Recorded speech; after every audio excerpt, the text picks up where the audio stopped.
අද මම ඔයාලත් එක්ක කතා කරන්න යන්නේ මැජික් පොතක් ගැන. මේක මැජික් පොතක් කියවට අපිට අඩු ලකුණු තියෙන විෂයකට ලකුණු වැඩි කරගන්න පාවිච්චි කරන්න පුළුවන් ක්‍රමවේදයක්.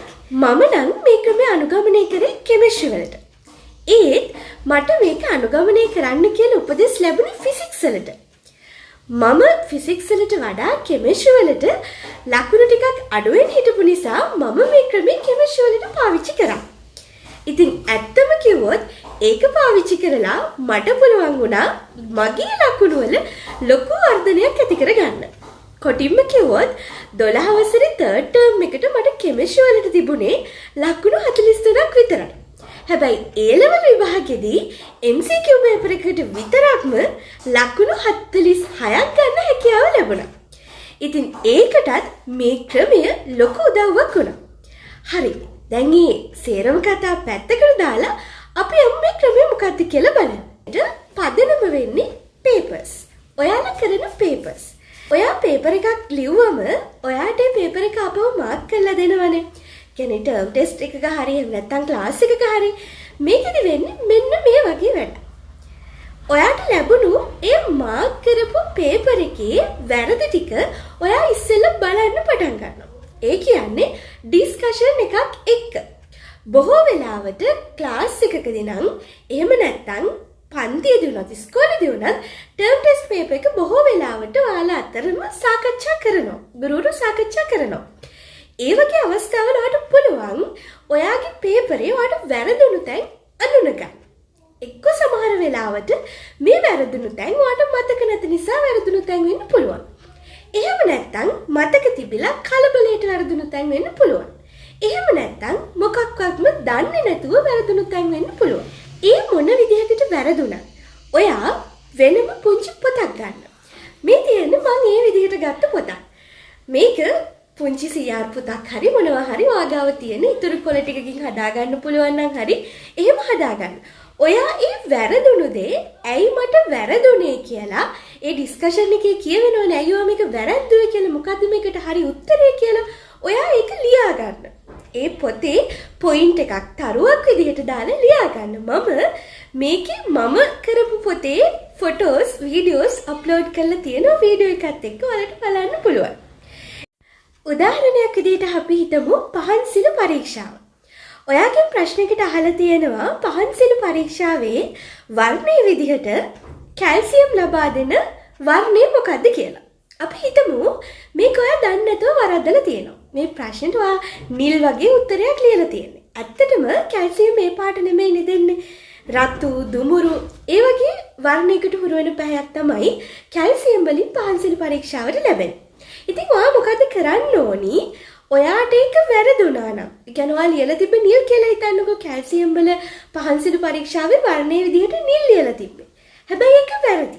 ඒ නිසා ඔයා කරන්නේ අර පොත අරගෙන පොයින්ට් එකක් විදිහට දාලා ලියා ගන්න කැල්සියම් පහන්සිල පරීක්ෂාවේදී ලබා දෙන්නේ රතු දුඹුරු වර්ණය. ඒක එක පොයින්ට් එකක්. ඒක එතනින් ඉවරයි. ඊට පස්සේ ඔය පේපර් එක ආපහු බලාගෙන යනකොට ඔයාට ආයවතාවක් හම්බ වෙයි ඔයා වරද්දපු තව තැනක්. අපි හිතමු එතන ඔයාට වැරදිලා තියෙන කලබලයට. ඔයා කියවලා නැහැ හරියට ප්‍රශ්නේ නිසා වැරදි අර්ථයක් හිතට අරගෙන මේ ප්‍රශ්නේ කරලා තියෙන්නේ. දැන් මේ වගේ එකක් හම්බුනොත් මොකද්ද කරන්නේ? ඒව ඔයා දන්නවා මේක තමයි මේකට හරි උත්තරේ කියලා. හැබැයි කලබලයටයි උත්තරේ වැරදිලා තියෙන්නේ. ඔයා කරන්න ඕනි ඒ වගේ තැනක් හම්බුනත් අර පොයින්ට් බුක් එකේ එතනම හරි එහෙම නැත්නම් වෙන තැනක හරි ලියා ගන්න මම මෙන්න මේ හේතුව නිසා මේ ප්‍රශ්නේ වැරද්දුවා මේ ප්‍රශ්නයක් තිබ්බොත් මෙන්න මේ වචනය හොඳින් අවධානයෙන් කියවන්න කියලා. ඒක පොයින්ට් එකක් නෙමෙයි මේක විෂය කරුණක් නෙමෙයි. නමුත් ඔයා නැවත වතාවක් බලද්දී ඒක මතක් කරගන්න ලොකු උදව්වක් වෙන්න පුළුවන්. දැන් ඔය විදිහට ඔයාට වැරදෙන තැන් ටික අර පොතේ පොයින්ට්ස් විදිහට ලියා ගන්න. මේක MCQ වලට තමයි ගොඩක් කරන්න පුළුවන් වෙන්නේ. ඒ විදිහට පොයින්ට්ස් ලියාගත්තම ඔයාට කියන්නේ හැම පේපර් එකක් ගානෙම එන්න ඔයාට පොයින්ට්ස් ප්‍රමාණයක් වැඩි වෙනවනේ. හැබැයි මේක පොයින්ට්ස් විදිහට මෙහෙම ලියාගෙනම හරියන්නේ නැහැ. ඔයා කරන්න ඕනි දැන් අපි හිතමුකෝ කලින් සතියේ පේපර් එකේ වැරදි ටික ඊළඟ සතියේ පේපර් එකට කලින් ඔයා බලාගෙන ඔයාට වැරදුණු තැන් ටික ඔයා ඒ පොතේ ලියාගෙන තියෙනවා. එතකොට ඔයා කරන්න ඕනි ඊළඟ සතියේ පේපර් එක ලියන්න යන්න කලින් හොඳට පේපර් එකේ තියෙන කරුණු වලට ඔයා කොහොමද පාඩම් කරනවා ඒකට සූදානම් වෙලා යන්න. හැබැයි ඊට අමතරව ඔයා කරන්න ඕනි අර ඔයා ලියාගත්තු පොයින්ට්ස් ටික තියෙනවනේ ඒ ටික ආයි පාරක් බලාගෙන යන්න. ඉතින් මං කිව්වා වගේ දැන් මං කතා කරේ කෙමිස්ට්‍රි ගැනනේ. දැන් ඔයාලට ප්‍රශ්න තියෙන ෆිසික්ස් නම් ෆිසික්ස් වල ගාන වැරදුණු තැන හොයාගන්න. ඇයි වැරදුනේ කියන එක තමයි ඔයා පොතේ ලියා ගන්න ඕනේ. ඒ පොයින්ට් එක තමයි ඔයා ලියා ගන්න ඕනේ. අපි හිතමු තොරණයක් සම්බන්ධ දෙයක් මොකක් හරි ඒ වැරදුණු තැන ලියා ගන්න. මට මෙහෙම තැනක් මේ නිසා මම වැරද්දුවා කියලා. එතකොට එහෙම ලියාගෙන ඒකේ හරි එක එතන ලියාගෙන ගාන ලියන්න එපා. ගානට අදාළව ඔයා වැරදියට තේරුම් ගත්ත මූලධර්මයේ හරි දේ ලියා ගන්න ෆිසික්ස් වල. සමහර විට කෙටි ක්‍රම ඇති ඒවත් එකට ලියා ගන්න. එතකොට ඔයා කරන්න ඕනි ඊළඟ සතියේ පේපර් එක ලියන්න යන්න කලින් අර පොත බලාගෙන ගිහින් පේපර් එක ලියන්න.